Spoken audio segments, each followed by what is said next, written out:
Est-ce que vous êtes prêts pour l'univers de Ledge? Parce que Manon attend dans le parking de son travail chaque matin.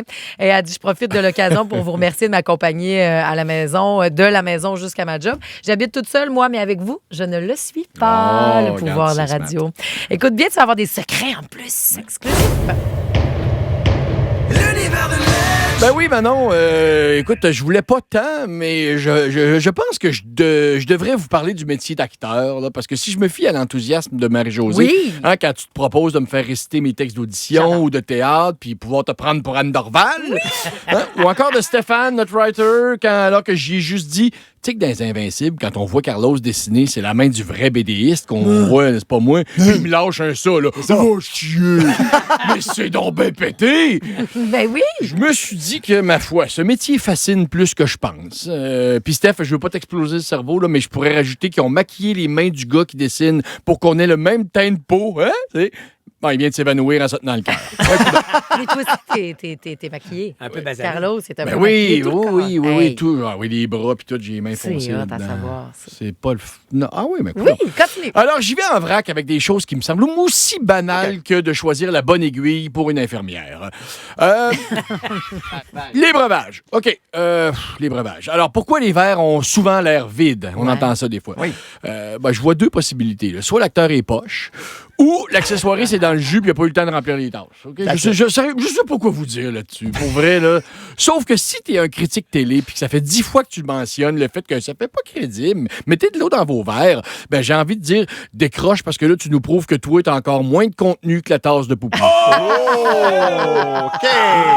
Quand on voit le liquide dans un verre transparent, là, ça complique beaucoup les choses, par contre. Les accessoiristes doivent surveiller les raccords. S'assurer que chaque fois qu'on reprend la scène, on remette la coupe de vin au même niveau. Donc, c'est une méchante job, ça. T'sais. Leur truc, quand il y a plusieurs verres, un minuscule trait de crayon feutre sur le verre. C'est pété, hein? Ben, on le savait pas. Ben non, vous saviez pas. OK, des fois, Steph me disait, qu'est-ce qui remplace quoi dans les verres? Vin rouge, c'est du jus de raisin. Vin blanc, du jus de pomme allongé à l'eau souvent. Champagne, du ginger ale. Pour du jus de raisin, je pense qu'ils prennent du vin. Avec une drôle. Pour du café. Du café, c'est du Coca-Cola flat ou un vrai café. Gin ou vodka, c'est facile, c'est de l'eau avec de la glace. Sinon, pour tous les personnages de 60 ans et plus avec une moustache, ça va être du thé glacé pour faire comme si c'était du cognac ou du whisky. Ah ouais! Oui! C'est bien fun.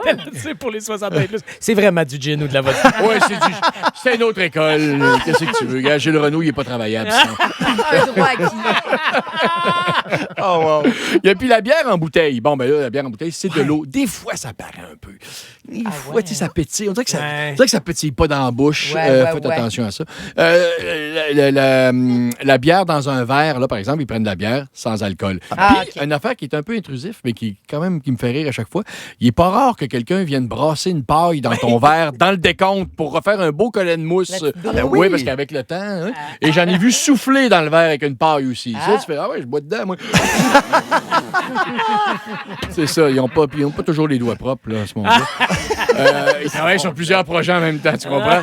Pour la bouffe, justement, c'est jamais délicieux, OK? Non, moi, pour une scène dans un casse-croûte, j'ai mangé un hamburger puis des frites réchauffées au micro-ondes. On était dans un casse-croûte, hein? Mais on tournait de nuit puis on n'avait pas le droit d'utiliser les cuisines. Et à un moment donné, le micro-ondes a lâché. Oh, shit. Et le temps pressait, OK, pour les dernières prises. Alors, je me souviens de la face de l'accessoiriste qui me regarde.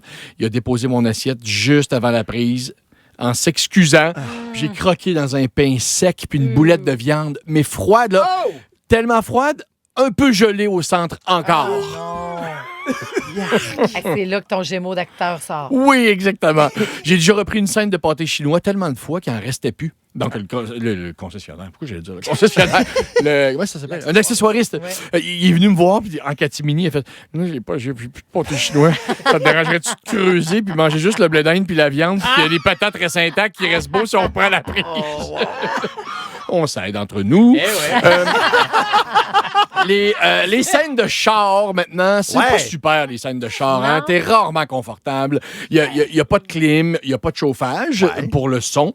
Ils n'aiment pas ça nous mettre non plus un micro-cravate sous la chemise là, à cause de la ceinture de sécurité. Alors, il est souvent dans le pare-soleil. Ouais. Et l'émetteur, ça, c'est une petite boîte en métal. Là, il est là, puis moi, il m'a déjà glissé dessus. Je l'ai reçu direct d'un chenol.